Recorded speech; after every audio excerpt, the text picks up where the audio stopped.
최근에 아베 신조가 죽으면서 일본의 개헌 가능성이 높아졌습니다. 아베가 죽은 다다음 날인 7월 10일이 바로 일본의 상원인 참의원을 뽑는 제26대 참의원 선거가 있었던 날이기 때문이죠.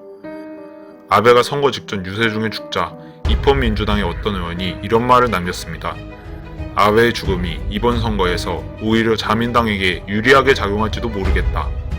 실제로 아베의 죽음이 얼마나 선거에 영향을 미쳤을지는 모르겠지만 아베가 죽은 뒤에 아베에 대한 동정 여론이나 보수의 대결집으로 자민당이 이번 선거에서 압도적인 승리를 하게 될 것이다 라는 예측이 많았습니다.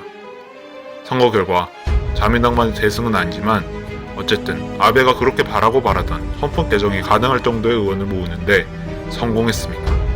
일본의 개헌은 참의원과 중의원 각각에서 의원 수의 3분의 2가 찬성하면 개헌안을 발의할 수 있게 되는데요. 지난 2021년 있었던 중의원 선거에서는 개헌안 발의에 필요한 정족수를 채운 데 반해 지난 2019년에 있었던 참의원 선거에서는 그 인원을 채우지 못하고 오히려 감소했었습니다. 그런데 결국 예상했던 대로 이번 참의원 선거에서 선출 의석 가운데 개헌 세력이 3분의 1을 차지하게 되면서 개헌이 될 것으로 보입니다. 그럼 일본이 이번 개헌을 통해 군대를 가질 수 있게 될까요? 실제로는 그럴 가능성은 낮아 보입니다.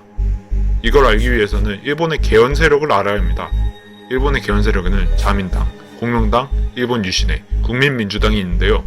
모두 개헌을 원하고는 있지만 서로 지향하는 방향은 다릅니다. 먼저 자민당은 개헌안으로 자위대 헌법 명기, 긴급사태 대응, 참의원 학구 해소, 교육 충실화 등 4개 항목을 만들었는데요. 이 자위대를 헌법에 규정하는 것에 자민당과 일본 유신회는 긍정적인 입장이지만 나머지 두 당은 모호한 태도를 보이고 있습니다. 일본이 재무장하는 것이 힘든 또 다른 이유는 아이러니하게도 아베의 죽음입니다. 아베 신조는 일본 구구의 구심점이었습니다.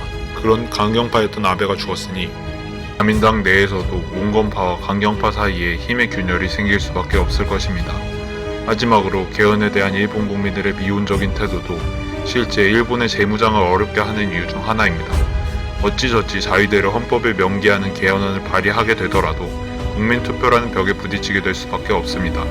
그런데 일본 국민들이 개헌 자체에는 찬성하더라도 과연 자위대를 헌법에 명기하는 것에도 찬성할지 의문입니다.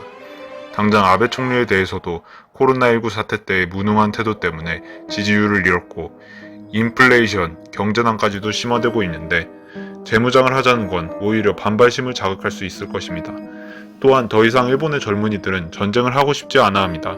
실제로 통계에 따르면 전쟁 발발 시 나라를 위해 싸울 것이라는 일본인은 13.2%로 전세계 최저치였고 나라를 위해 싸우지 않겠다는 일본인은 48.6%로 최고치였습니다. 일본은 45년 만에 군비를 GDP의 2%로 증액하려고 시도하는 등 전범 국가에서 보통 국가로 변화하려 하고 있으며 이번엔 자위대 보유를 헌법에 명기하려는 개헌 시도도 나오고 있지만 쉽지 않아 보입니다. 그럼 앞으로 일본이 개헌을 통해 재무장할 수 있을지 지켜보시면 될 것 같습니다.